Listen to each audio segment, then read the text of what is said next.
This is good. Smoke. You try. Oh.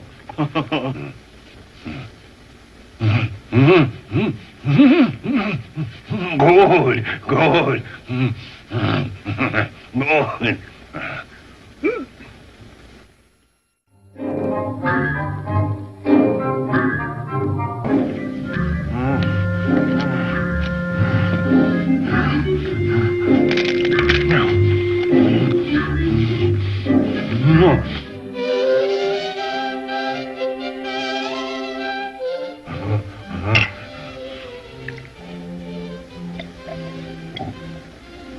Good, good.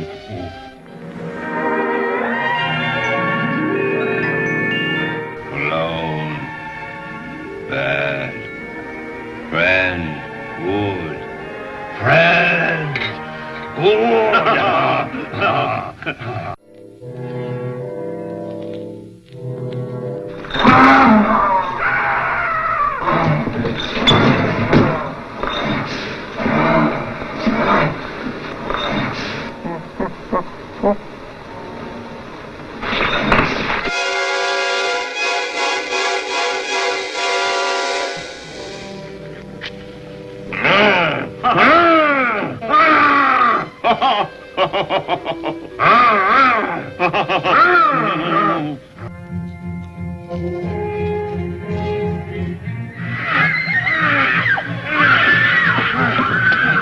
Get away from that!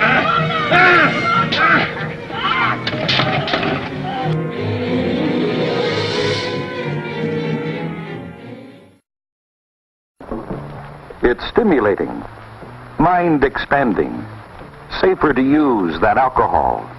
It's the in thing, the hula hoop of the jet generation, and as much a part of growing up as smoking corn silk behind the back fence. Such are the myths concerning marijuana. Myths that lull thousands of young people into experimenting with a noxious weed. The facts are otherwise. Marijuana is an intoxicating, mind-muddling drug. Its use can lead to abnormal behavior, to psychological dependence, and to abuse of other drugs. The human brain, after all, is made for thinking, not fumigating. It's hardly a tinker toy for experimenting with drugs. This has been a public service message of the American Medical Association and your local station.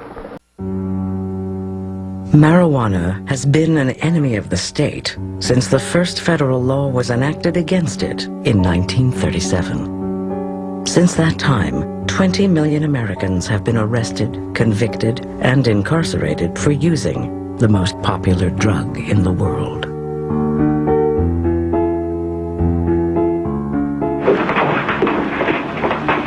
Your Honor, in this case, the state waives trial of the defendant, Ralph Wiley.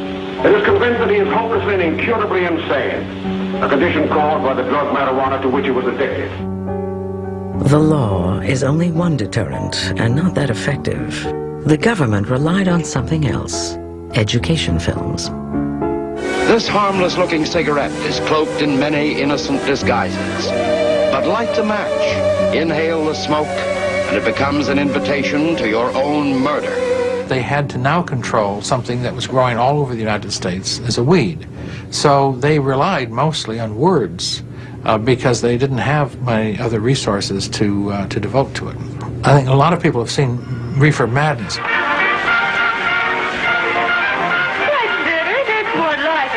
I know you like that really well. Just take a puff. Though marijuana is now a household name, there was a time when it was an obscure drug, used only by the fringes of society. That, some argue, is the reason why it was criminalized. One of the girls was telling me about a new cigarette that peps you up. Oh, you mean reefers? Yes, that's the name of them. Would you like to try one? Sure, why not? I'm supposed to be on the loose.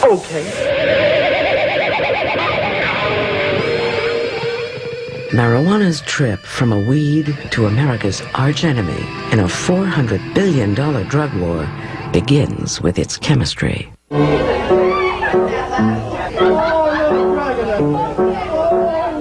Smoking pot draws the active ingredient delta-9 tetrahydrocannabinol, or THC, into the lungs and onto the brain.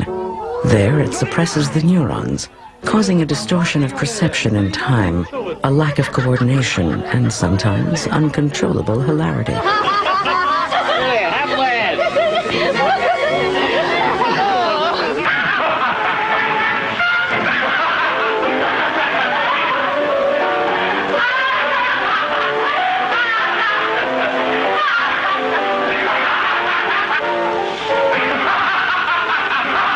Within 4 seconds of the first drag, muscles relax, eyes redden, pulse rate quickens, euphoria, heightened sensitivity, or paranoid feelings arise in the user, an experience that dates back to the dawn of time.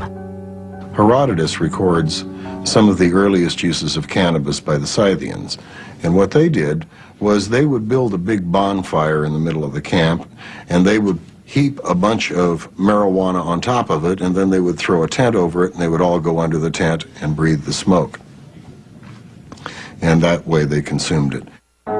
Next to opium, marijuana is one of the planet's oldest medicines. Ancient Chinese herbalists applied it to stomach pain, menstrual cramps, malaria, and consumption. According to Indian mythology, Shiva, the Hindu goddess of creation and destruction, endowed man with the plant for a joyful pastime.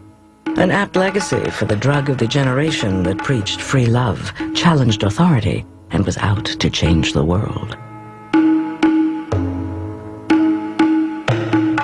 Cannabis grows anywhere but the Arctic Circle. The earliest record of its use begins in ancient China and India. From the east, cannabis migrated to the rest of the world. Arab traders brought it from the Ganges Valley to North Africa and Spain. From Spain, the conquistadors carried it to the Americas. It was a prized source of fiber for rope and canvas, essential ingredients for ships. In fact, the word canvas comes from the Latin cannabis. But it was another conqueror who introduced the plant to Europe.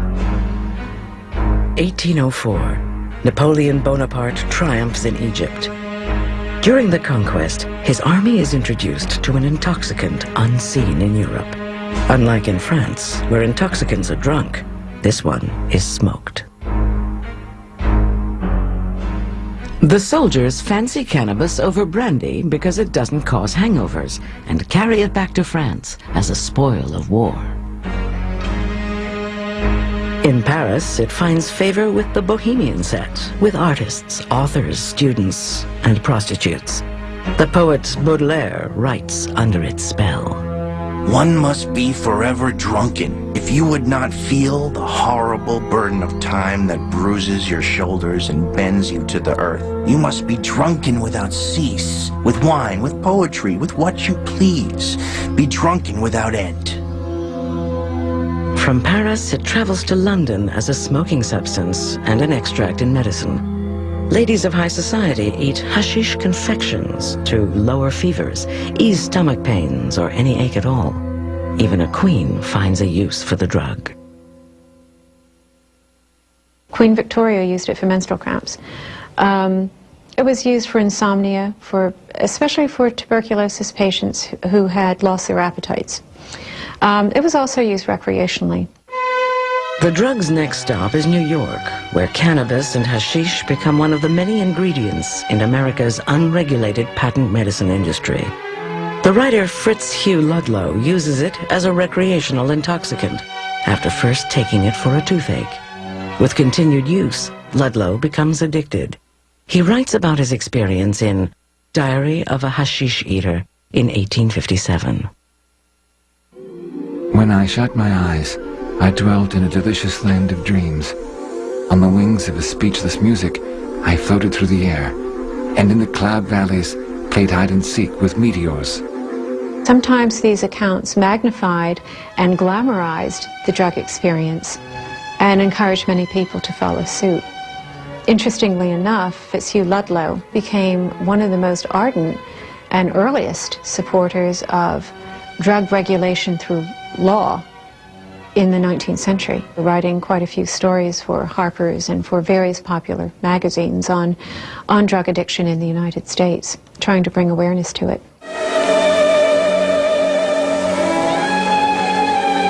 Congratulations! Now you'll start living!